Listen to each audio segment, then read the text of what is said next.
Welcome back to BLATANCY. What's good? We've done like 19 episodes and I still don't know how to do a good intro. But thank you for joining us on our important debate that we have today. Just start the fucking show. I should do like the Rogan. I should do like Joe Rogan where it just goes. It just, there's no, because whenever I do it, Mateo says the same thing. What's that sound? Is that our house or outside? But anyways. That's probably vacuum for him. Anyways, welcome back. We got a lot to talk about. So much to talk about. Over this past like week, there's so much news that has come out. We've got fucking Jake Paul's Tommy Fury. Dan Hooker announced the fight. Usman versus Leon 3. Izzy versus Pereira 2. Fizia versus Gaethje. Masvidal versus Burns. Fucking so much stuff. McGregor announced he's doing Ultimate Fighter. We're gonna talk about all that. And before we actually get into it, we just wanna talk about the flooding that happened in Auckland. Yeah, fuck, it's crazy, man. Yeah, it was mad. I went to the gym. I go to Jets New Lynn. Anybody want to come and kill me? You know exactly where to find me. I train in obviously City Kickboxing in Mount Eden, and when I'm not there, I'm training in Jets New Lynn.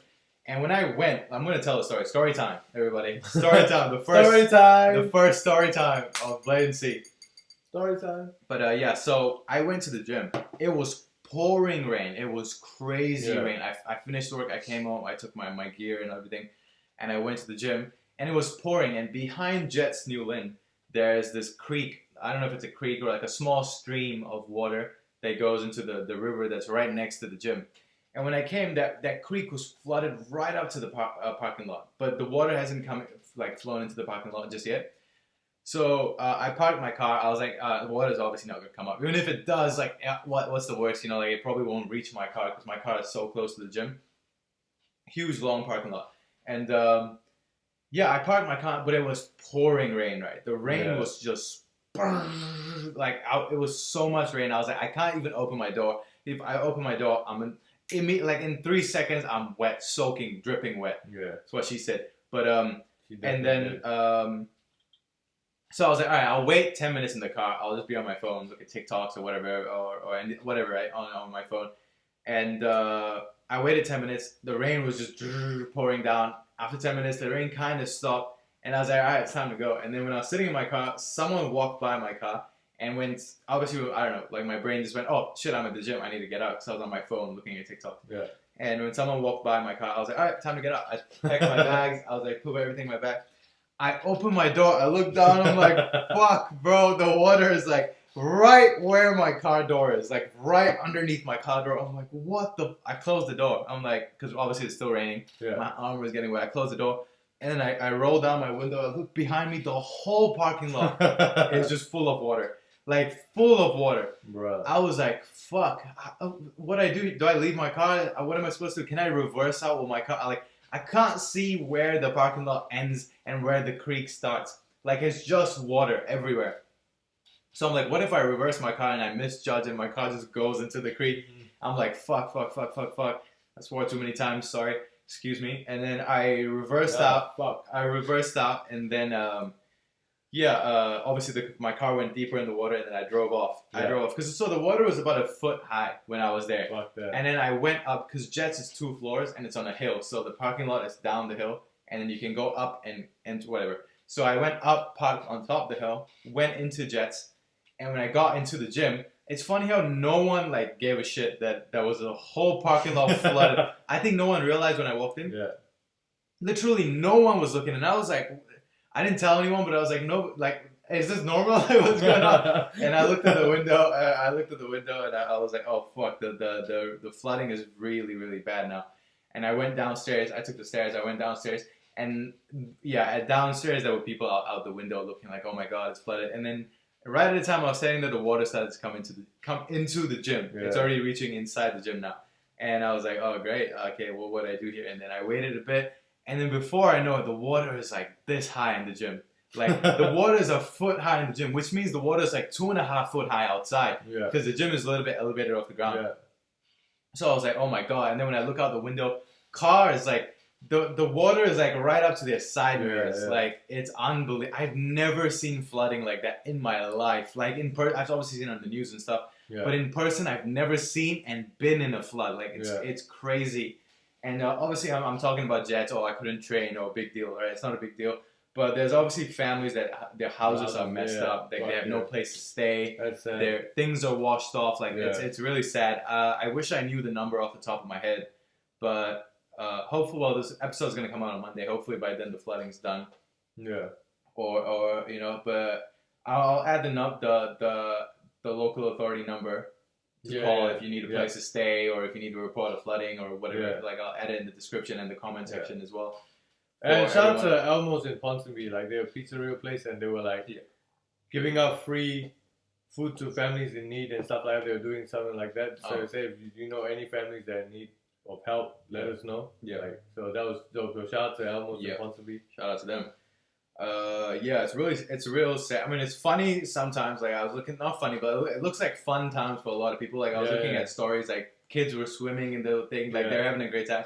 But it's also a tragic time for a lot of people. A lot of people, like businesses and like families, bro. There's so many houses out west, because I'm working out west. Yeah. You can't find me. So, and it was fucking pouring down all day. And then when I went out, I was like, fuck. It was just flooded, man. The whole, like, our kitchen and shit was... Our kitchen didn't flood, but it was leaking because, like, the rain was crazy. But as soon as we went out, like, bro, water was, like, ankle deep. And then I went to, like, New Lynn. I was literally in New Lynn as well. That's where I catch my bus from. Like, man, I just got wet in the rain, bro. I caught the bus, and as we're going through, like, Sandringham and Point Chev and shit, bro, like, there was water. The bus was fucking wild, bro. It was, like, water... Like cars submerged in water. Yeah. It's so wild. It was like 3, 4, 5 feet deep. I was like, what the fuck is this? Victoria Park was neat, like almost waist deep. Yeah. Like that's how much water there was. It was crazy. Victoria Park. Yeah. Queen Street was fucking flooded. Yeah. Bro, that was buzzy to see. Queen Street was flooded. Like airport was flooded as well. Yeah. Like to think, it almost looked like Auckland was sinking. Like that's how crazy it was. Yeah. But. That was this motherfucker in back in Save. Yeah. Back in Save, he was jumping off the fucking aisles into the water. Oh my god. That's but that's what I said. Like, see, some people are having fun. Manus. Let's go. Yeah, exactly. Some people were having a lot of fun, but it also was a bad time for a lot of people. But then, like, I saw, like, I'm pretty sure, like, down Lawn Street and shit. Yeah, it was bad all over. Menifield was bad. Oh, fucking where Forkett used to be in Spark Arena. Yeah, bro, that whole car park was flooded. I don't know if you've seen. No. You know, like, you've been to where Forkett is, right? Yeah. It was, there's a car park down. You know how the train, like Spark Arena and then like Forkett in front of it. Yeah. That shit was flooded all the way up. Yeah. It was so crazy. It was high. You could swim. Like, that's how deep it was. Yeah. Bro, it was so wild, man. But anyways, obviously, whatever we can do to help. I actually haven't donated. I normally, whenever this kind of thing happens, I donate something. I just haven't seen any kind of links or any kind of... I think something will be up. Something, I'll add a link if I can find it, and I'll also donate some money as well to help people out. For sure. Anyway, so enough of that. Sorry to bring the mood down for the podcast. We will now talk. What do we talk about? So much to talk about. In other news, we should talk about. All right, let's start with Jake Paul versus Tommy Fury. They announced it February. I can't remember off the top of my head, but I think February 25th, 2023. They're fighting finally for the third time. This time in Saudi Arabia, I think, or Abu Dhabi, or in UAE. Because Tommy can't get to US. Exactly. So this time Tommy has no visa issues, no immigration issues, no nothing, no excuses really. And they just did a face-off. Just based on what I see, right? It looks like Tommy's very emotional. He looks like he's very affected but he's just annoyed. Like, he's so emotional with Jake Paul. I feel like that's his downfall. And Jake is very calm. Jake's a good boxer as well. And in my opinion, Jake Paul beats Tommy Fury.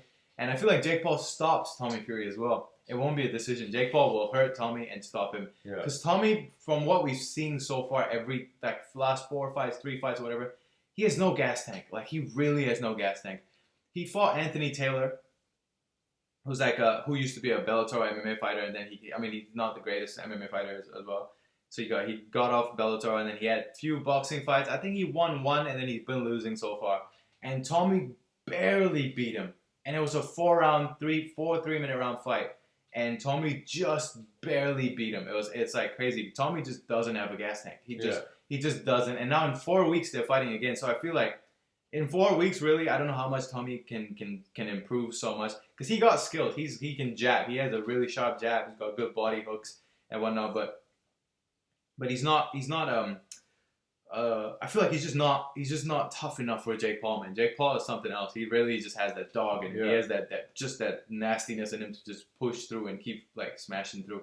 And Jake Paul got a gas tank. Yeah. Jake can go how many rounds? 8 rounds with Anderson. Jake can go 8 rounds with Tyrone twice. He got gas. He got gas for days. And like you can see in his fights as well, he's tired, but he's not like fucking wobbly tired. Like Tommy is like wobbly tired. Like struggling to throw punches. So just based on that itself, just based on gas tank alone, Jake Paul beats Tommy Fury. Yeah. Because Tommy will get tired. Jake will be tired, but not as tired as Tommy, and Jake will start landing more towards the later rounds. So I feel like Jake Paul within 5 rounds with Tommy, 5 to 6 rounds, Tommy goes down, a couple of knockdowns, and then they'll stop the fight. Yeah. I don't know, because I don't know much about Tommy Fury. I know the name. I know he's Tyson Fury's like half brother or some shit like that. But I never seen any of his fights, so I don't know much. I can't really speak on him. But based on what you're saying, if he doesn't have a good gas tank, he's probably gonna be done. Exactly. With Jake Paul. So I guess maybe Jake Paul beats him. Yeah. But in other boxing news, we have Ryan Garcia fighting Tank soon. Tank Davis soon. Yeah. That's a fight I want to see. That's gonna be fair. Yeah. I don't know who's gonna win that fight. Like fuck, I feel like maybe Tank. 100% Tank. I feel like Tank will take him. Yeah. Tank will take him to deep waters. Yeah. He's good, man. Yeah, but Ryan Garcia is good too. But I feel like Tank. Tank is good skill set, and he's fucking powerful as well. Yeah. He fights like Floyd Mayweather, but not as defensive and not as He's good at defensive, but he's not just waiting for you to come in. He hunts you down. Yeah, pretty much. Yeah. He walks you down. Tank just smashes you. He's just good, man. He's good at baiting you in as well. He waits for the right time. I was watching his last fight. Yeah. He was fucking good, man. But I don't think that fight happens, though. I feel like... But they already signed and it's already done. No, I think Ryan Garcia talked about it on... Yeah, but recently it's been signed. Oh, okay. The date's already out. Right. Nah, but exactly. Ryan Garcia came on Ariel, and he was saying that it's a word of mouth. It's a verbal agreement. No, he said as far as I know. Yeah, so the fight's already been done. It's from his end is what he's saying. Right. From his end, he's saying it's done. But the posters are out, dates already set, so it's not like... No, but it just feels like it won't... Yeah, everyone feels like that. Yeah. Because this fight's been trying to happen for so long, but it doesn't. And I feel like just from the lack of promotion, like, when a big fight like that happens, it's happening. This one just feels boxing, not really. Look, Terence Crawford had the last fight. It wasn't, it didn't blow up. Yeah, but then Lomachenko is fighting Devin Haney. It's not blowing up anyway. They're fighting soon, too. Yeah. They're fighting in, March? Yeah. It's not... I guess when it gets closer is when you're going to hear it. Probably, yeah. Because right now it's still far. We're only Jan. It's still also Loma versus Devin Haney. Yeah, that's what I mean. Loma, Devin really was going to bring up. I think Devin beats Lomachenko. I know. Based on Loma's last fight, the way he looked in his last fight, I feel like Devin Haney will beat him. But if Loma... Because Loma been away for a minute. So I guess you can call it rust. But if Loma comes back sharp like how he was, I feel like he can take Haney on. Yeah. But other than that, I feel like Devin Haney beats him. Yeah. At this point, from his last performance I saw, Devin Haney beats him. But like I said, Loma been away for a minute, and I guess that's his first fight back. He been in Ukraine, shout out to him, mad respect, and he's been back in his country fighting for his country. Yeah. But so he didn't look that great. He just barely grazed that fight and won the last fight he had. But I feel like it's just probably ring rust, maybe. Yeah, Loma's still a fighter, bro. Like he is. He's pretty old now as well. Devin's young. Devin's my age. Yeah. Devin's 25 this year. So I just feel like I feel like Devin could win. Devin will win, but if Loma comes back sharp like how he used to be, I feel like it will have problems for Devin Haney for sure. Yeah. Because Loma's footwork, the way he switches stances, is probably be difficult for Haney as well. Yeah. I don't know how he's gonna adjust to that. Someone that can switch. And he's not just switching; he's good on both sides. Yeah. Like a Terence Crawford, it's hard to deal with someone that can just go southpaw. Yeah. So now you have to prepare for two fight styles in one camp. Usually you're fighting you're trying to, when you prepare for a fight, I don't know, I'm not a fighter, but I'm guessing because if you're preparing for an orthodox fighter, you're preparing for it, but now you're preparing for orthodox and southpaw. Yeah. You know? Like, that's not easy. I don't think. Yeah. But anyways, let's move on. So we talked about Jake, Tommy, Devin, Haney, Loma, Tank, Garcia. Yeah. Now, okay, you know what? Let's talk about it. Dan Hooker announced the Yeah, fight. Dan Hooker, Jalin Turner. Yeah. Woo! Don't handle what you can't kill, baby. I think the odds are stacked against. Yeah, it's a hard fight for Dan. I'm not gonna lie, it's a hard fight for Dan. But I feel like Dan's finding his stride. Yeah. So, but it'll be a good. It's a good matchup. You know, it's a hard matchup, I guess, for Dan. It's a bit difficult because the guy, I guess he's undefeated and he's a good finisher, man. He's really good at finishing. So, and so is Dan. So. We'll see. We'll see how their fight plays out. I feel like obviously I'm gonna back Dan. You know what I mean? No for shit sure. all day. Yeah. Hangman. Yeah. But I'm excited for their fight, man. Jalin Turner's a beast, and so is Dan Hooker. So that's gonna be, it's gonna be fireworks, man. Yeah. So Jalen's on a 8 fight win streak. Let me pull up. So Jalen's on an 8-fight winning streak. Dan just got in the win column. Dan's been on a bit of a fall recently. Obviously, been taking last minute fights and whatnot, right? But opening UFC Fight Pass on accident. But yeah, I think this fight is awesome. It's on the John Jones card, right? It's on the Jones card. UFC 285. Yeah, 285. Let's see. Pull it up. 1 second. Boom. So speaking of Jones versus Gans card, let's talk about Islam Makachev versus Alexander Volkanovski. Anyways, wrap up on Dan Hooker. I hope Dan Hooker wins, honestly. I think he should win the fight. He could win the fight. Obviously, the odds are stacked against him. Jalen's on a tear. It looks like Jalin will... if you're just not a analyst, if you're just a casual looking, it looks like Jalin Turner will just smash Dan Hooker. That's what it looks like. But I don't think so. We've seen Dan training. Yeah. I think that's just it. It's also just the biasness of seeing Dan Hooker. Yeah. Because we see Dan Hooker train all the time. He's an animal, right? So I feel like just seeing him, how hard he trains, I feel like I cannot see him losing the fight. Because it looks like he'll just smash Jalin. I saw Dan sparring like Bloods and shit. Like that was crazy. Like fucking hell. Yeah. And Dan was giving some work to Tyson Pedro too. Like holy shit, bro. Yeah. That was crazy. That was wild. Yeah. So exactly, we see Dan. You see Dan all the time. So it's hard to say that Jalin Turner will beat him. You know, but by the looks of it looks like Jalin has all the advantages over Dan. But based on what we see, Dan, I feel like nah, man, Dan will just smash him. That's how I feel. Because like you see the work, man. Like you see the way he's going. Like, he's on fire right now, man. Yeah. In other news, we got Conor McGregor posted on his Instagram that what did he got hit by a car. That as well, but not only that. The contender thing? Ultimate Fighter. Ultimate Fighter. The Ultimate Fighter, They offered him again. Because the Ultimate Fighter. And he wrote like a long ass text. I didn't read all of it. But it was something where he said they offered it him again, and it's an honor and whatnot and all this. And that's gonna be crazy, man. Like I feel like they'll obviously do it with Michael Chandler. Hopefully they'll get Chandler to do it with him. Yeah. What's it called again? It's not Contender Series. I keep fucking the name up. What's it called? The Ultimate Fighter. Ultimate Fighter, yeah. That would be crazy. The fucking trash talk's gonna be wild. I can't wait to see that. I can't wait to see the trash talk that's gonna happen. Yeah.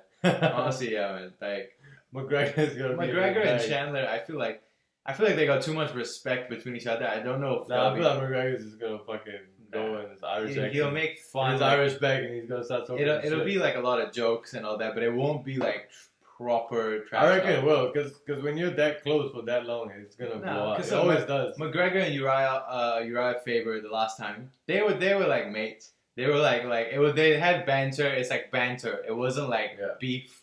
It wasn't like I'm gonna kill you kind of thing. It was just probably be the same thing. Like with Chandler, it would be the same thing. Maybe with like Tony Ferguson. I don't know. Even with Tony, it feels like he's good with Tony. Yeah. Honestly, it should be Khabib, man. I just want to see that. I just want to see that. Bro, that would be fucking. Yeah. That would be bad. Yeah, but Khabib won't do it. He won't be there. He won't do it. He won't take it. But wait, before we move on, Yeah. Dan Hooker wants to be the catchman for, what's it, the slap, what's it called? The power slap. Power slap, He wants to catch the guy that gets knocked out. I know, I saw that. He's like, he was like, I just want to catch the guy that falls back. Yeah. That was bro, that's crazy. Imagine Dan in the back just waiting for someone to drop. Yeah. And they probably would do it as well because Dan's a UFC star. Yeah, I think they are. They're talking about getting him on. They're gonna try. Yeah. They will try to get him on. They should. I mean, honestly, that show. I watched it. Speaking of now, fuck all what we're talking about. I forget what we're talking about. Let's talk about Power Slap. Yeah. I was so against Power Slap. I was like, it's just so stupid and whatnot. Yeah, I thought it was dumb as well. I still think it's dumb. It's entertaining to see them get knocked out, but I think it's like Dan said. I didn't know there were bigger idiots than me on the planet. Yeah. To fucking go there and just... Because, being a fighter, obviously, you're already, taking damage and shit. Yeah. But I didn't know there were bigger idiots that just go and stand there and just get slapped in the fucking head. But yeah, so... Power Slap. I didn't like the idea of it, right? I when I first looked at it, I was like... It doesn't make... I don't know. I don't understand why would there's no defense. Yeah, there's absolutely zero defense. It's your only defense is hope you don't get knocked out. That's really it. That's all you have. So when I first heard of it, when they were promoting it and we knew it was coming out, it was like, Power Slap is so stupid. Honestly, Power Slap is just it's such a stupid sport. It won't last. It looks like one of those TV shows you will just like in Malaysia we have a channel called AXN. It looks like when you're scrolling through the TV channel back in the day, you'll come across this weird ass competition for the game. Like American Ninja Warrior, but that's a great show. But like one of those kinds of shows. Yeah, but I feel like the Power Slap has a cult following anyway. Like it doesn't. Like people, there's people that watch it. Why would UFC take something that people are not gonna watch? Obviously, there's enough eyes on it. No, why the UFC took it is they're hoping people will watch because it's so cheap to do this. Power Slap is literally the cheapest sport now that they can do. Yeah. They paid the fighters, right? The Power Slap fighters, $2K to show up and $2K to win. Yeah. Which honestly, for this how stupid the sport is, it's low pay, but it's also good pay for slapping someone three times to get $4,000 if you hope you win, right? Yeah. But then for brain damage, you think about it, it's really bad. Yeah. But it's so cheap. They're not selling tickets, nothing. They just have the production studio, which probably cost them a bit of their budget. Yeah. And then they just have to promote it. Yeah. That's really all it cost them. Yeah, but I'm sure it's a big thing. I'm sure it's a very big thing. People look, Dan says he watches it every week. So if Dan's watching it, think of how many other people would be watching it still. There are people watching it, but I don't see it. The ratings were low as well. The ratings were low. And I feel like I don't see it going past like maybe 2 or 3 seasons. There will never be any excitement around this. Like you will never, I don't know. I don't see where you would get like a superstar, a Power Slap superstar. I feel like they should put Vittoria in there. Nah, look, Vittoria be the real champ. Nah, look, you can put all these UFC fighters in there. You can make it like a circus show, and all that. But you will never get a Conor McGregor out of this. You will never get John Jones. Nah, you won't. That's not the whole point. That's what I'm saying. So there's no lasting. You know what I mean? Right? There's nothing that can bring. It'll be that back. One guy. It'll be like that one guy that's the man that just slapping the shit out of everybody. Yeah,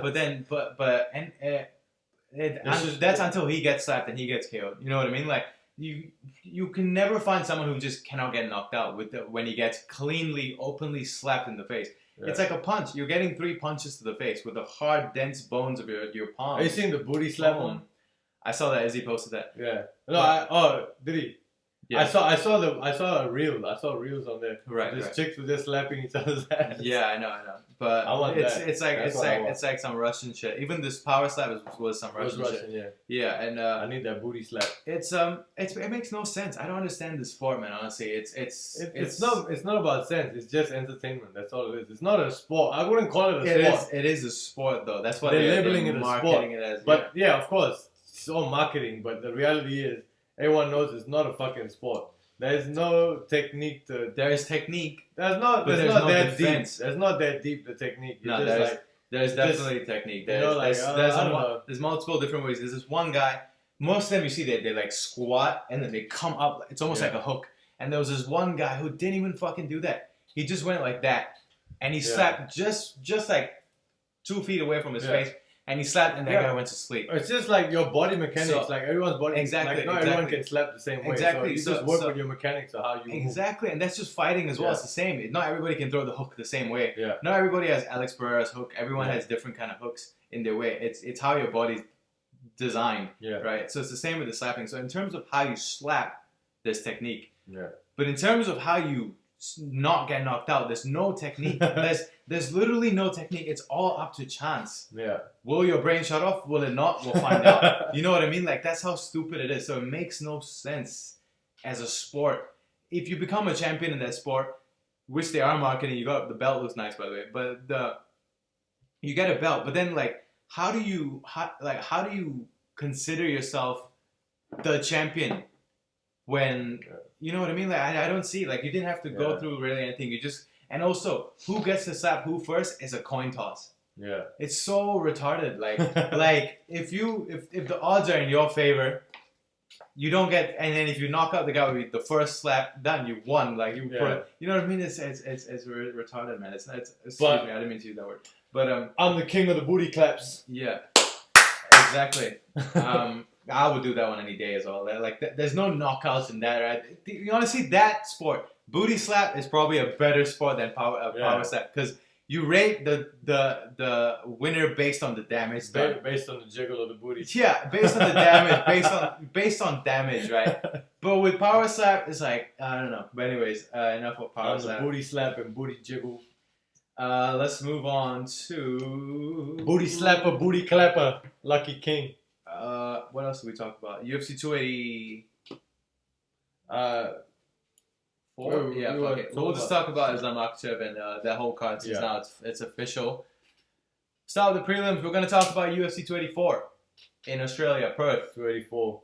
We got the prelims. We got. It starts off with Zubaira Tago. I know his name. Zubaira, isn't he? I think Zubaira is in Khabib's. I think so, right? Zubaira. That's what I said. I don't know if it's the same guy. No, probably is. Yeah. It looks like he says brother. Yeah. He's fighting Alice Bennett. I know nothing about both of them. Yeah, I know. May the best man win. That's really it. There we go. Shane Young versus Shane Young. Bilder. Let's go. Honestly, you already know the fucking vibes. Yeah. Mana, let's go. Shane Young. Shane's been training for a while now. Shane is in fucking unreal shape, bro. When I saw he's just shredded.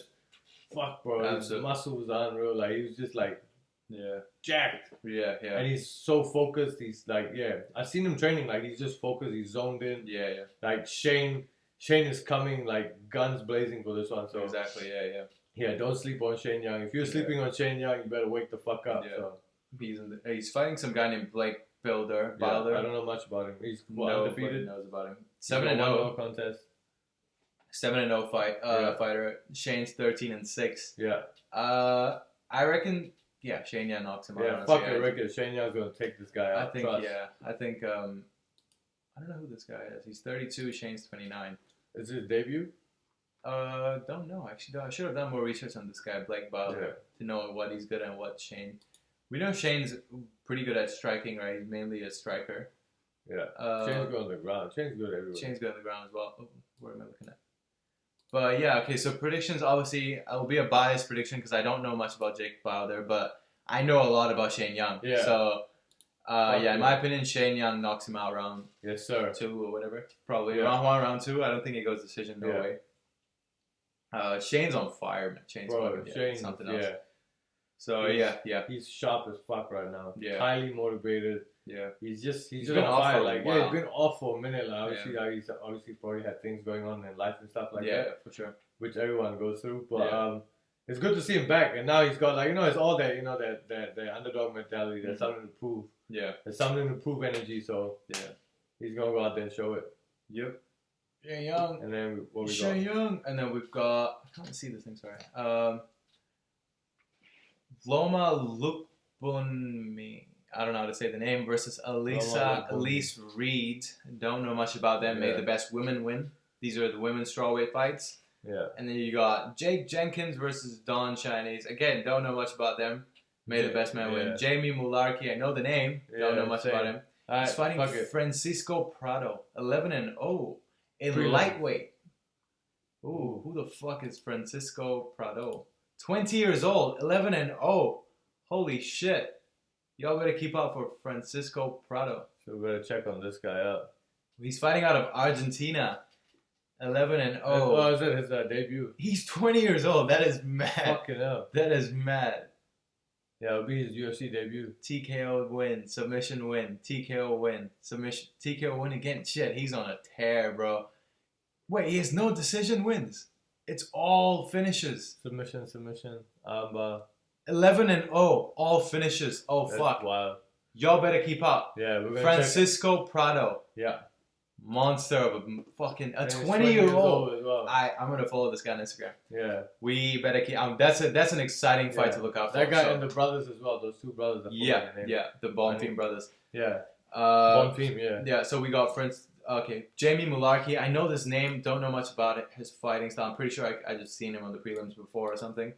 He's fighting Francisco. It might be Francisco's debut by the looks of it.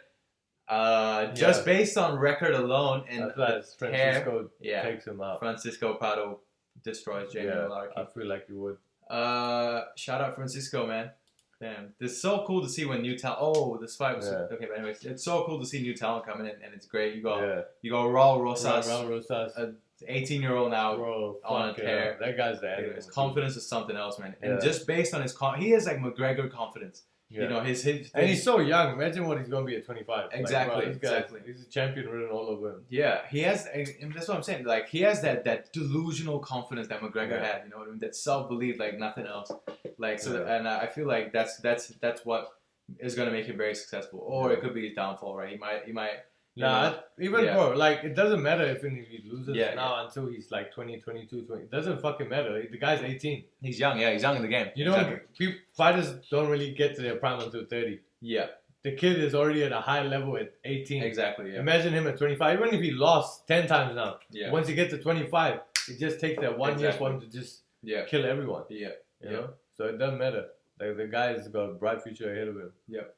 So so that was the early prelims of UFC 284 we're talking about. Now we're talking about the prelims. Rob and Costa got cancelled, which was fucking shit. Well, they wouldn't have been on the prelims though. They would have been main card, but unfortunately. Yeah, unfortunately, that would have been a good fight. Yeah. But anyways, you got Shannon Ross versus Clayson Rodriguez. Don't know much about them. No. Flyweight. Hey, may the best man win. By the looks of it, okay, just mindless predictions here. Shannon Ross is 13-6. And Clayson Rodriguez is 7-2 in terms of record. Based on the record alone, the more experienced fighter is Shannon Ross. Yeah. And Clayson Rodriguez looks like the younger fighter. There's another flyweight. Sorry to cut you off, but there's another flyweight that we need to look out for. Is it Makachev? Muhammad Makachev? He's. Oh no, is it? He's not flyweight, I think. No, Usman something Magomedov. What's his name? That guy's in the flyweight. Makachev is an up and comer as well. He might be flyweight. Have a look. I think, but I think he might be. There's that one guy in flyweight. He's undefeated. He's from Khabib's camp. Yeah, Makachev. Is it Makachev? But yeah. But you continue. I'll find out. Okay. So based on what I see, I think Clayson Rodriguez wins this fight. Yeah, it is Muhammad Makachev. Undefeated. He's a flyweight. Something else. Yeah, he's good. He's flyweight. He's good on the mic as well. That guy's a beast coming up as well in the flyweight division. Yeah. Anyways, we got Josh Kulibau fighting Melsik Baghdasaryan, and that guy sounds like he says brother. But no, I think Josh wins this fight, honestly. Who's Melsik? He's 31 years old, Armenian mixed martial artist. Damn. Armenia. The Gun is his name. But anyways, so Melsik he looks like he's so good though. But nah, Josh had a tough fight the last time around against the Korean guy. I forget his name now. Song Yadong? No. It was another guy. That guy was good too. That guy fought like Israel. His style was like Israel Adesanya, but then Josh toughened it out and beat him. Yeah. Josh is 28, younger fighter. I think Kulibau does it. Yeah. Shout out to the Aussies. Let's go. Yep. There we go. Josh. Fucking Big Uso. Tyson Pedro in the house. Exactly. Tyson Pedro versus Zhang Mingyang. Yeah. 16-6. Damn. I feel like Tyson. Tyson just runs through. Fucking obviously. Look at what he teeped his last opponent and then finished. Yeah, it was done with the teep. Yeah, and I've been seeing Tyson in the gym. He's been going hard. He's a scary dude, man. That he's so big, bro. He's huge. He's huge. He's a big I was guy. on the air bike and I looked at Tyson and I was like, holy shit. He's big. Like fucking huge, bro. He's light heavyweight. Like he. Well, I have not seen him and Carlos Ulberg. Like I had never seen them stand next to each other, so I don't know. But he looks bigger than Carlos. Like his head is huge. Bro, I was like big. Yeah, every time I see him and Low sparring like the other day. I seen him and Carlos sparring and shit, bro. It was fucking wild, man. Yeah. And Carlos is so sharp right now. Yeah. He's still sharp. I'm like watching him spar. I'm like, damn. Yeah. Blackjack is out here. I can't wait for him. I can't wait to see what's next for Carlos as well. I can't imagine fighting Tyson Pedro. Like he's massive. I wouldn't want to fight that. Big man. He's huge. Crazy, yeah. But yeah, Tyson's on fire right now for sure. And he's just leveling up every time since he's been in CKB, man. The guy's just going up and up. So he's definitely gonna run to Zhang. Yeah. TKO win for sure. I think for Tyson Pedro. Anyways, moving on. Let's go. Jimmy Crute versus Alonzo Menifield. I think Jimmy Crute's been fucking destroyed. I think Jimmy Crute's been on the win streak, right? Nah, he's been on the losing streak. Yeah. He lost his. Yeah. He lost to Anthony Smith. Yeah. And then he lost to Ranspan, I think. Yeah. No, Ranspan? Who did he lose to recently? He had 2 first round TKOs. Oh, he lost to Paul Craig. Oh, Jamal. Anthony Smith. Yeah. Jamal knocked him out almost immediately. Yeah, I remember that. Yeah. So he lost. His knee got fucked with Anthony. His peroneal nerve or something got fucked with Anthony Smith. Yeah. And then obviously Jamal Hill smashed him. He's a young guy. He's like 25, 26 years old. 26 years old based on what we see here. Jimmy Crute will. I feel like Jimmy Crute will win. I hope he wins, but based on what I'm going with Jimmy. Based on what I feel inside, I think what's his name? Alonzo Menifield wins. I think I've seen Menifield before as well. I can't remember now, but Menifield's 13-3. Their records are almost the same. Similar, yeah. Yeah, Jimmy Crute's 12-3. Alonzo's 13-3. Yeah. But I feel like Jimmy Crute will do it for this one. Hopefully, man. And then we got Justin Tafa. Yeah. Let's go. Shout out Tafa. Shout out to Justin Tafa. You already know the vibes. Parker Porter. You already know the vibes. Justin Tafa about to knock him out. I think Parker Porter wins. No, I'm kidding. Nah, yeah. Justin Tafa. Shout out to Justin Tafa, man. That guy's a beast, bro. Yeah, animal. Just straight bang, go in there and bang it out kind of fighter. That's it. Yeah, something. And shout out to his brother, Junior Tafa just got signed. I think wasn't he supposed to be on this card? Not sure. I thought Junior Tafa was supposed to be on that card, but yeah. Damn, Justin's only 29. That's crazy. But okay, Justin Tafa wins that fight. We know. Let's go into what's juicy on this card. Oh, Jack Della Maddalena. I can't wait to see him. He is going to beat whoever the fuck is the champ. Like, there's no way. He's so good. He's welterweight. He's so good. He's so good.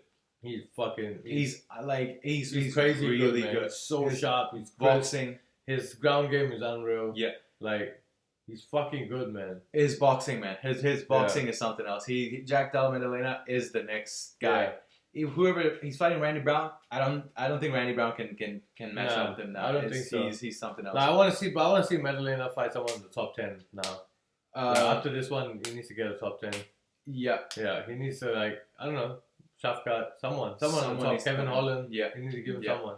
Yeah. Someone that's up there. But he's fighting hometown turf now. Yeah. I think he's gonna put a show on for sure. He's gonna show up. Yeah. And so we already know Jack's taking that one. I'm going with Jack, my man Jack. And then we got Yair Rodriguez and Josh Emmett. Woo! Yeah. Woo! Yair wins. Yeah. I think, I feel like Yair. I'm going with Yair. Yeah. Josh Emmett's fucking good though. Don't get twisted. Tough fighter. But I feel like Yair will get that one. Josh Emmett's record is pretty impressive, man. 18-2. Yeah. Crazy. And Yair is just a more... Yeah, he's more dynamic, I feel. He's a lot more crazy dynamic. strike, incredible kicks. Unpredictable. Yeah. You just can't predict what he's going to do. Look how he knocked out Zombie with that fucking elbow at the last minute. Yeah, exactly. He was losing the fight. Yeah. He was he just went boom. He was it was literally on the bell. Yeah. On the bell. 2 seconds or a second before the bell, the final round. He caught Zombie with the elbow. Yeah. That was gangster. But yeah, shout out Yair, man. Fuck.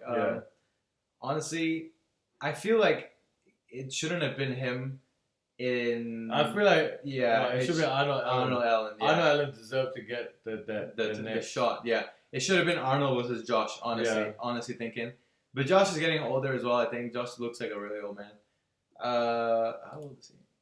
Oh yeah, he's fucking old. 37 for a featherweight. He's really old. Yeah, he's really old, and I don't think he wins this fight, man. Honestly, Josh had I don't know, but yeah. Anyways, let's go into Islam versus Volkanovski. You already know. Double champ. We spoke about it before. We spoke, and look, I know. Look, it's easy to say, right? Because he obviously is Australian and he comes to CKB and all that. Yeah. We have this biasness towards Volkanovski, and he's a really good fighter. Obviously, I don't have to say that pound for pound #1. Yeah. But we have this natural biasness towards Volk, but it's such a tough challenge for Volk. Yeah, to beat Islam. Yeah. And it's not going to be a fucking walkthrough fight. Yeah, it's not going to be it's not, no one's saying it's an easy fight for either side. Islam, obviously, he's showing the confidence that, I'm going to run through this guy. Obviously, it's what he has to do. If anything, Islam is the one that has the advantages in this fight. Yeah. Because he's a bigger guy. Yeah. He's stronger. He might be stronger, who knows? Yeah. Because Alex is strong as fuck as well. Exactly, yeah. But yeah, it's just his wrestling pedigree, you know? Yeah. That and his size. That's all. That's where the advantages is. Yeah. For him, he's good striking too, but I don't think he has better striking than Volk. Yeah. And for this fight, surprisingly, I did a lot of research. I recently watched Volk versus Max 3, and I watched Islam versus Charles again just like a couple days ago. Yeah. From what I saw, right, this is a proper breakdown. From what I saw, obviously, Volk is very light on his feet, but that's at featherweight, obviously. He's so light on his feet. Max tried to hit him so many times, he just in and out all the time. He's so fast. With Islam, you can see Islam is throwing punches like Mike Tyson. When I was seeing him strike with Charles, he was like wailing and throwing with so much power. Yeah. So much power before the shot and not a lot of precision. Yeah. Volk was throwing not a lot of power with so much precision. And he's in and out. He hits you before you can counter, he's out the way. Yeah. You know, and he was so good. Leg kicks. He's such a small guy, but he's so good, man. He's so good. So just based on striking alone, we know Volk is the elite compared to Islam. 100%. But Islam is so strong, man. Yeah. Islam is so strong. It's like his strength, his wrestling. Obviously, I feel like no matter what Volk does, I don't think. And I don't want to look. I am nobody. Don't fucking come at me or anything like that. I literally am nobody. Just me as a fan, right? As a fan watching. Yeah. I feel like no matter what Volk does, I don't think his wrestling can be as good as Islam. No, regardless of what. No way. Like, there's no way. No, his wrestling can't beat Islam's wrestling. No, he can't. Like, bro, no one's saying he can beat Islam wrestling. So, but how long can Islam hold him down for? And that's the question. He scrambles the next level, and he's strong. Yeah. He's not going to stand there. He's not going to try and wrestle with him. He's not. That's not the plan. The plan. But that is Islam's plan. That's exactly. Plan. But can you hold him down though? That's the thing. He probably can. I don't think he can. He very likely can. Yeah, I don't think he can hold him down for long. Because Oliveira got back up. You know what I mean? Yeah, but then Islam wasn't really trying to hold Oliveira. He was trying to ground and pound Oliveira, and then Oliveira was threatening with submissions. Yeah. Right, and then they got up. I watched the fight. I know. But I feel like Oliveira was threatening with the triangle, and then Islam kind of pulled his arm out, and then they got up. It wasn't like Oliveira defended the takedown and rolled over and scrambled out of the like what Jamal did with Glover. That is him getting out of the wrestling, right? Yeah. Getting up and out. But with what Charles did with Islam, he didn't get up and out. He threatened submissions on Islam, and Islam pulled away. And then, Charles just kind of jumped back up before Islam hold him down. Yeah.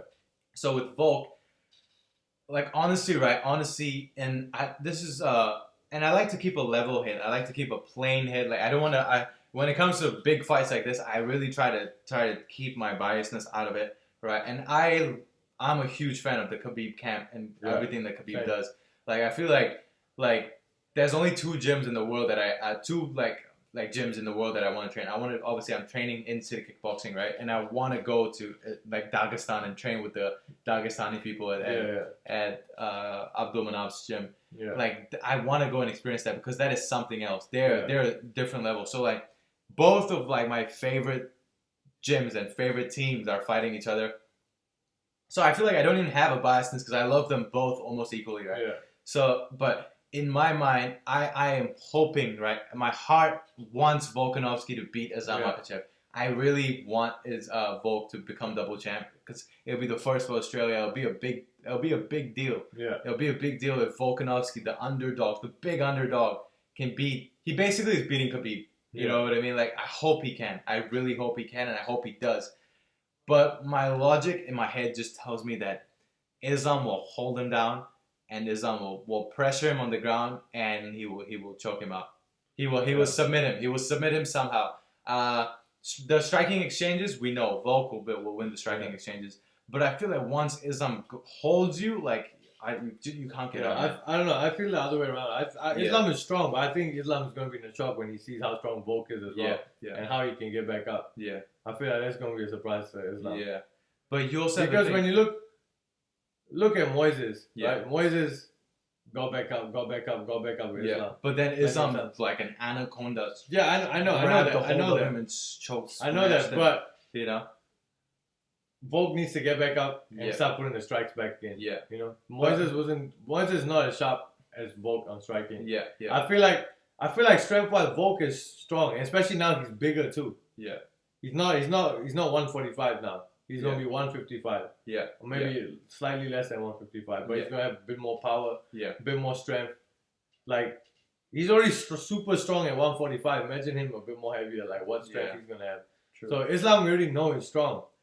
But Volk used to be a big guy, and that strength translates. No matter what you do, that strength will translate. So I feel like it's going to be a tough fight, but Makachev will be a bit surprised with his strength, I think. Yeah. I feel. But I'm rooting for Volk, but this is a hard fight. It could go either way. Yeah. But so like again, I'm rooting. I hope Volk wins, right? I really want him to win because that'll be a big deal. But I think my mind just says Islam will beat him. Islam, It won't be quick. It won't be round 1, round 2. Oh no, it'll be like round 3, round 4, probably. You know. Probably might even go decision, to be honest.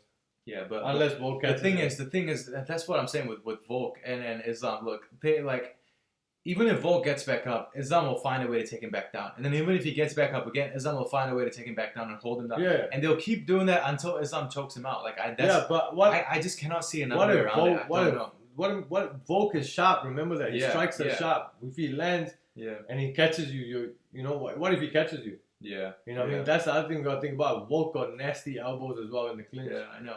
But I guess. So like we don't know where this what you can even go because Islam throws punches with crazy power. Yeah. Right. What if he does like what Khabib did with McGregor? Where he kept feinting the takedown, and then he went down and came up with an overhand. McGregor goes down. Yeah. McGregor had the superior striking, and Khabib knocked McGregor down. No, I don't think anyone since before that had ever knocked McGregor down. Khabib was the first guy, I think, to knock down McGregor and then to smash him, obviously. So what if Islam throws an overhand and Volk gets hurt? You know, like it can go so many different ways. But yeah, I just feel like my like logically thinking, I just feel like Islam Makachev is just too much for Volk. Yeah. But I hope, man. Volk's confidence is something else. He's confident as fuck, and he's like, he's telling everybody, remember what y'all are saying now. When I beat him, you don't change it up. You know, he's saying when I beat him. Like I said, man, I don't know. I'm telling you, I feel like Volk will beat Makachev. Yeah, I am hoping he does. Honestly, I really hope he does. It's almost like the Cyril Gane and John Jones thing. Where it's like I'm sure the French are hoping Cyril Gane wins. You know what I mean? But logically thinking John Jones will destroy Cyril Gane. Yeah. But I'm sure that in France there'll be certain people like, nah, Cyril, like of course they're backing the guy. Yeah. And it's the same. But I'm just saying, even without bias. Yeah. I'm looking at it and I feel like, I don't know. It's just something about. I just feel like Volk will beat. And not easily. I'm not saying beat him like easily. Yeah. But I just feel like Volk will beat Makachev. Yeah. And I feel like because Makachev's coming with all the advantages, right? Yeah. Because he's a bigger guy. Wrestling is crazy. Volk is everything stacked against him. Yeah. So I feel like Volk will be. They're both preparing, but I feel like Volk will be a lot more prepared way more prepared. Because he just needs to worry about Islam's wrestling. Yeah. That's the only thing he needs to worry about. Yeah. Right? But Islam has to worry a lot more about what Volk brings to the table. Yeah. But that's, well, because I feel anyway. Yeah. So, because look, now Volk has to prepare for wrestling, how to keep scrambling up, keep, the takedown defense, all that. He just needs to keep working that to try and, because Islam striking is not on the same level as Volk. Yeah. Volk can but his striking is good. Yeah, I know. His striking is champion level good. Yeah, but Max Holloway, Islam, who's the better striker? Yeah, I know. That's what I mean. So he's been in there with some of the better strikers that Islam will ever be. Exactly, I know. So he's handled that. But he's never been with better wrestlers. Yeah. But, and see, that's where it comes up. Because look, everyone dismissed Islam Makachev's striking. And I'm not saying you are. Relax. Islam, everyone's like, oh, Islam's not that good in striking. He's not that good in striking. Everyone says, right? And Islam is really good at striking. Yeah, he's a championship level striker. Yeah. Like, he's good at striking, and then he's got insane wrestling, right? Yeah. So when Volk is, if you just keep a scenario, right? If Volk is worrying about Islam taking him down, and Islam comes with an overhand, Islam's overhand is power. He has so much power behind his punches. He's not going to dismiss the striking. Yeah. But he's seen better striking, so he knows what to expect from watching his tapes. He'll know what to expect from the striking. Who was the greatest wrestler that Volk fought? No, that's what I mean. He has never had anyone as good as a wrestler as Makachev. Exactly. But that's why he doesn't need to worry about Islam's striking. Yeah, but then if he has to worry so much about getting taken down... No, worry about takedown. He just needs to drill the stuff to worry about the takedown. Yeah. But so when the takedown comes, he's ready for it. Yeah. But as far as the striking, he's been in there with the best strikers, so he can see what's coming, what's not coming in terms of striking. I think that makes sense. I think Volk's last good wrestler might have been Chad Mendes, right? And Brian Ortega as well. Brian Ortega put in the submission. Brian Ortega is not a wrestler. Brian Ortega is a okay striker, and he's good at jiu-jitsu. Yeah. He can't take his Volk down, right?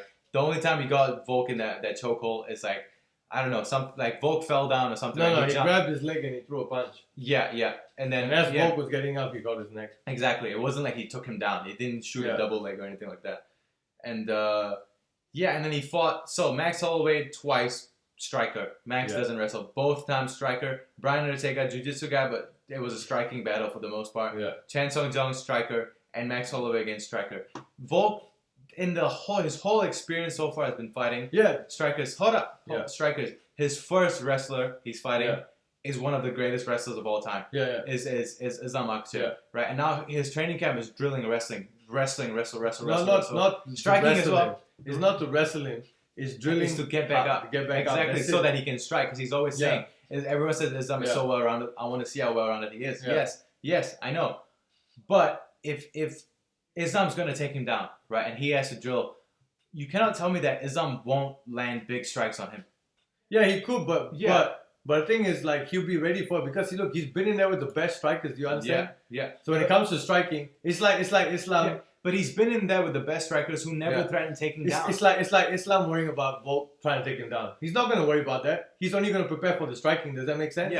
Yeah. He doesn't need to worry about Volk trying to take. If Volk tried to take him down, he'd be like, whatever. So it's the same thing with the striking. Yeah. So how Volk would take him down, how Makachev will feel about Volk taking him down, is how Volk will feel about Islam striking him. Does that make sense? Yeah.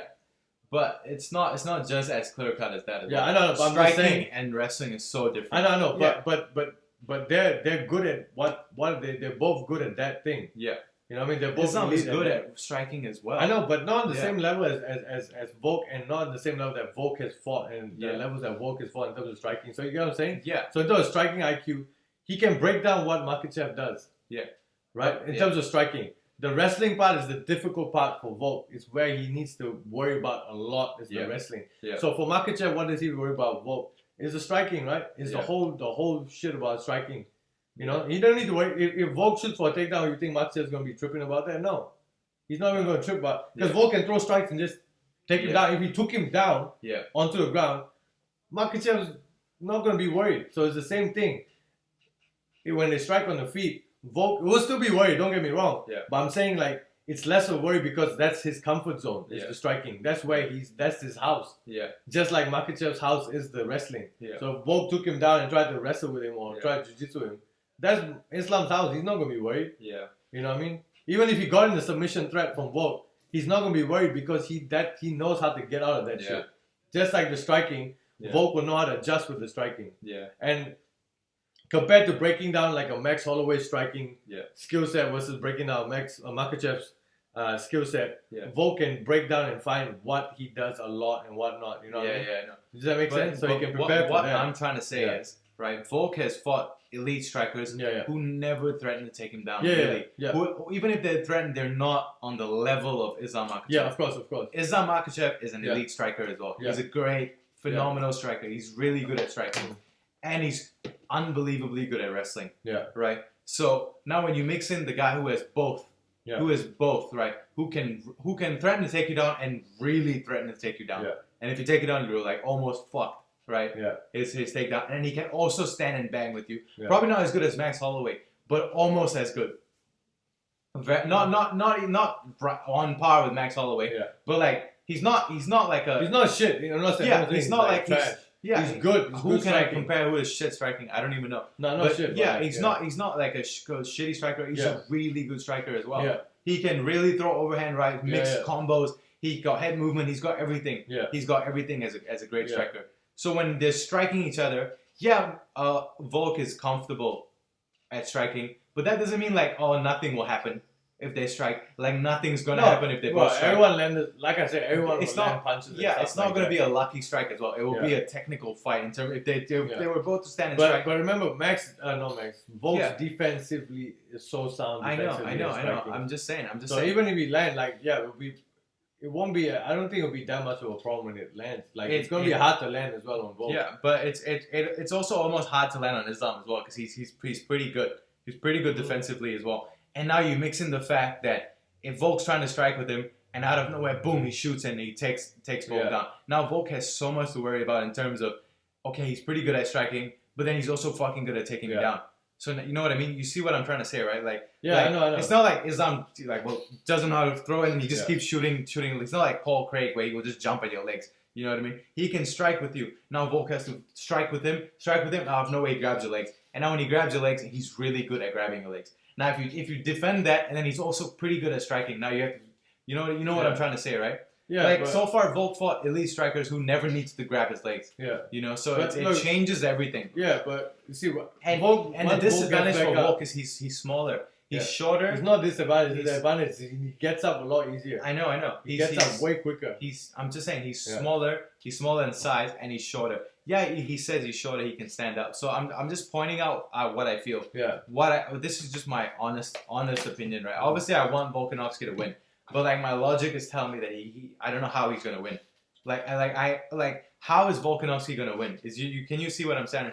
How would he win? Will he knock Islam out? I don't see it. Nah, he's not gonna knock him out. But I feel he can't. He will scrape a decision. He will get a decision. I feel like he'll get a decision. Islam has 5 rounds. 5 rounds to smash him down on the ground and shoot. But it's gonna be so difficult. Yeah. Can he hold him down is the thing. Now and can Volk get up is the real question. I feel like Volk can get up. He can get up to round 1. Round 4? Volk got gas for days. We all know that. Volk can breathe with his eyes. I know. You know what I mean? I know. But I'm just saying, that's the thing. That's where it gets very tricky, very difficult for me to believe that Volk will find a way. I want him to win. His confidence is telling me he will win. Yeah. Right? And I'm hoping he wins. But when I think about it, it's a 25-minute, 5-minute rounds. Yeah. Right? 5 of them. And Islam is pretty well-rounded. And Islam got gas. You're talking about gas for days. Yeah. Islam can breathe with his skin, bro. That guy doesn't get tired. But I honestly feel like Volk might catch him.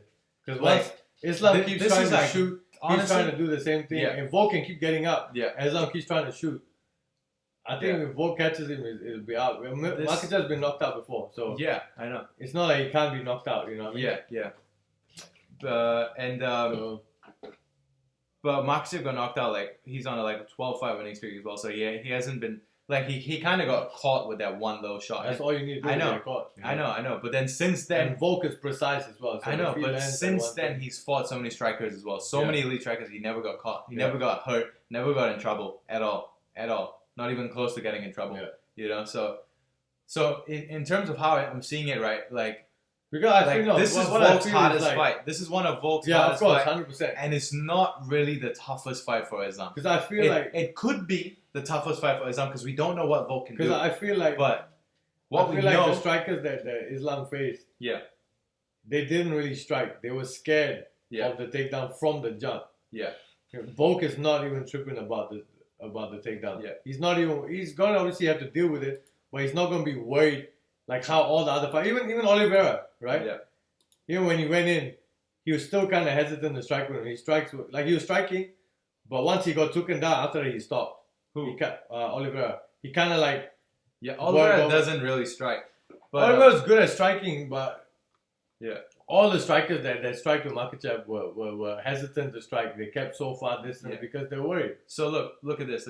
Yeah. Oliveira fought Nick. So let's just see his whole winning streak, right?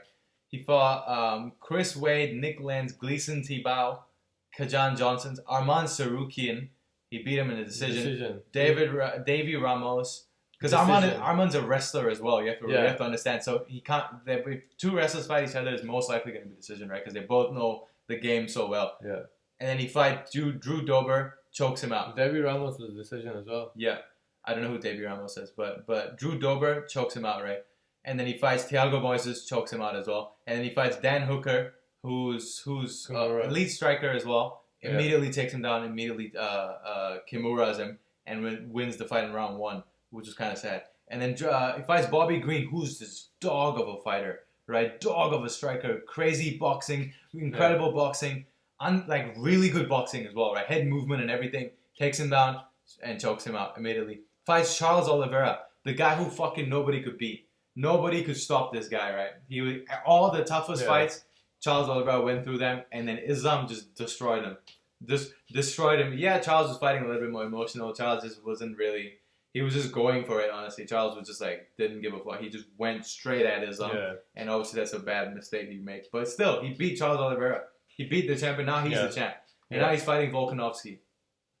I feel like, again, we're just kind of circling back to everything what I was just saying. But I think Islam Makachev does it, honestly. I hope Volk does. I'm praying Volk becomes double champ. But put it this way. If I was going to put money on it, I'm putting money on Islam Makachev. Yeah, I'm putting my money on Volk. Yeah. I'm actually gonna put money on Volk for this fight. Yeah, but anyways, we'll wrap up on that. What else do we got to talk about? I don't know how long this podcast has been going. Maybe we'll talk about. Okay, we kind of should we talk about the John Jones card? Nah, we'll leave the John Jones card for now. We'll talk. You know what? We'll talk about the ones that are further away. Yeah. So the John Jones card is soon. So we'll talk about Leon Edwards versus Kamaru Usman 3. Yeah. Right. What do you think? I don't know. I feel like Leon Edwards beats Kamaru. Yeah, same. I feel like Leon's gonna beat Kamaru again this time. Oh shit! I just realized their records are the same. If anything, Leon's got more fights than Kamaru. Yeah. Yeah, that's crazy. Leon's got 24 fights and Kamaru's got 23 fights. And they're both damn near undefeated. Yeah. In terms of like their record, right? But yeah.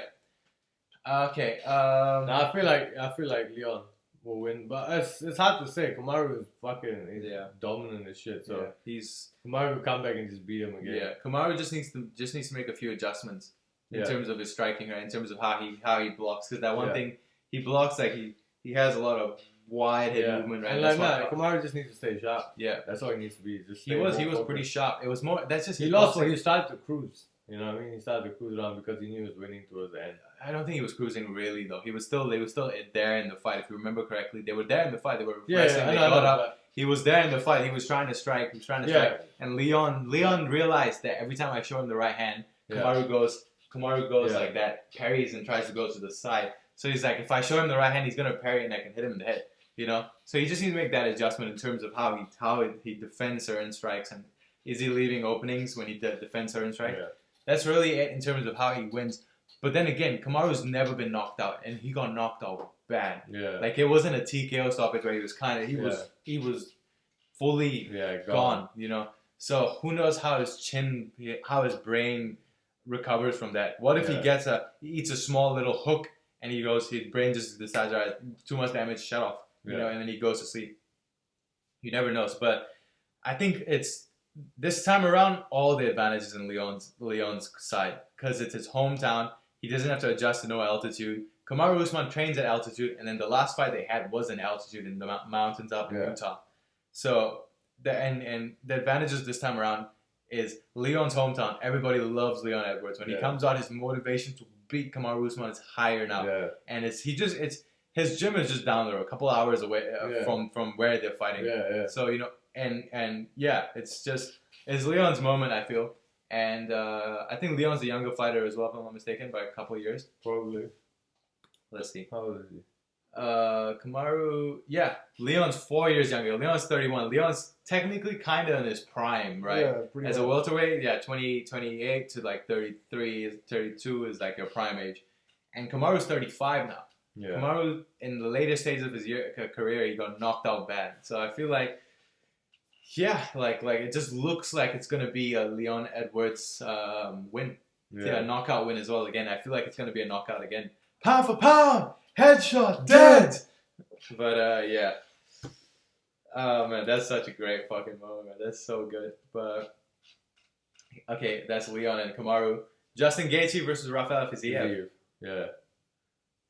I feel like Fiziev wins that one. Yeah. I'm going with Fiziev. Yeah. But that's fucking hell. Yeah. That fight is fucking illegal, man. Yeah. That's an illegal fight. Who made that fucking fight? It's something else, man. Gaethje's been in just wars, right? Yeah. He fought. Who did he fight? Chandler last. Oh no. Yeah. He fought Chandler last. Yeah. So. Yeah. I think Chandler was so long ago though. He fought Oliveira last. Oliveira, right? He fought Khabib. Let's see his record. Hold on. This is Justin Gaethje's record. He fought Edson Barboza, knocked him out. Donald Cerrone TKO'd him round 1. Tony Ferguson smashed Tony Ferguson. Destroyed Ferguson, bro. Lost to Khabib, right? Second round, he got finished by Khabib. Yeah. Beat Michael Chandler. And lost Oliveira. And then lost Oliveira. You know? Like, and it's so sad. Both his title fights, he got rear naked choke. Yeah. And it's the same for Dustin as well. Both his title fights, he got rear naked. But, yeah. Fiziev is a younger fighter, the next up-and-coming guy. I'm excited to see Fiziev. Yeah, Fiziev's career, he's a good man. He's really, really good as well. Fiziev is fucking good, bro. Yeah. And, I think Fiziev beats Justin Gaethje this time around. Yeah. Yeah. He's 29, Justin Gaethje's 34, yeah.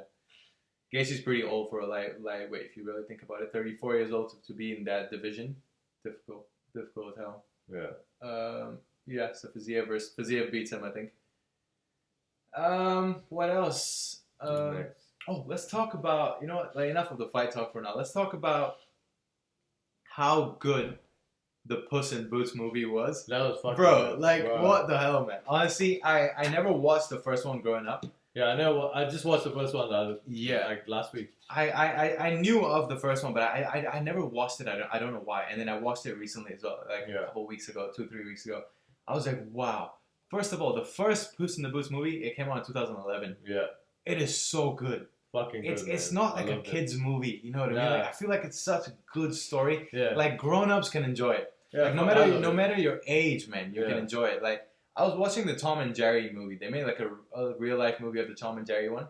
That felt like a kid's movie. Like, I just wasn't enjoying the movie. The comedy was very kiddie comedy. Yeah.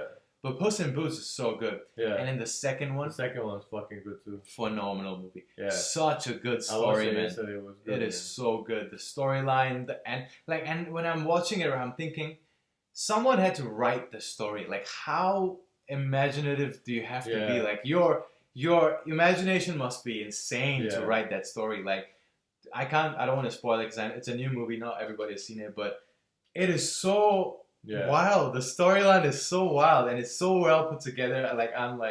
It's crazy, and it's obviously not one. Hopefully, it's not one person that wrote it. It has to be a few people. No, it'd definitely be a team of people that write it. Yeah, but still, to come up with a story like that and then execute it the way they did it, it's so good, man. You should watch. Honestly, everyone should go watch Puss in the Boots. The Last Wish. Good movie, man. Fuck, like Avatar 2 and Puss in the Boots. Like, this year so far, 2022, I think it came out. Like, it had some really good movies. Batman. What else? Batman came out last year. Yeah, Batman. Like so many incredible movies came out last year. Like great storyline movies. The Black Panther. Yeah. Wakanda Forever. Exactly. Even Black Panther. Yeah, I think Black Panther was the only. Black Panther and maybe Doctor Strange 2 were the only good Marvel anything Marvel that came out last year because the series were bad. Thor was bad. Like so many terrible movies that were out. But yeah, Puss in the Boots. Yeah, Puss in Boots. But anyways, it's I think we've been going for a while. I wanted to talk a little bit more about Izzy and Pereira and all that. But yeah.